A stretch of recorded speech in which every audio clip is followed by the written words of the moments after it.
Kepolisian didesak tangkap Salitio Kadis Pendidikan Provinsi Maluku.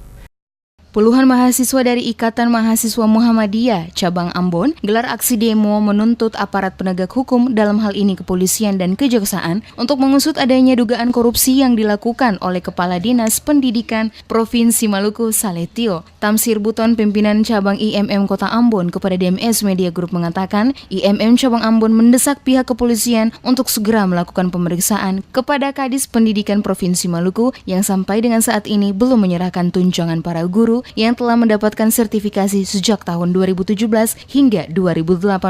Dikatakannya, kuat dugaan adanya unsur korupsi yang dilakukan oleh Kadis Pendidikan Provinsi Maluku, terutama kepada para guru di Kabupaten Buru. Untuk itu, mereka mendesak pihak kepolisian segera menangkap Salitio dan juga memerintah PLT Gubernur untuk memberhentikan yang bersangkutan dari jabatannya selaku Kadis Pendidikan Provinsi Maluku.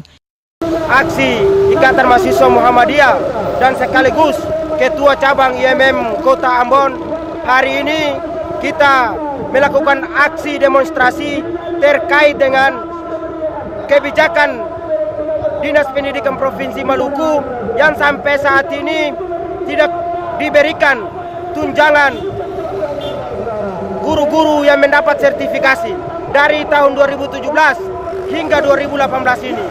Maka itu kami meminta kepada Bapak Kapolda Maluku untuk segera mengusut tuntas dugaan pidana korupsi yang dilakukan oleh Dinas Pendidikan Provinsi Maluku.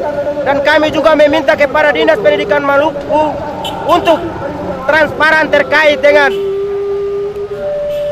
tunjangan sertifikasi guru-guru di Provinsi Maluku dan lebih khususnya Kabupaten Buru.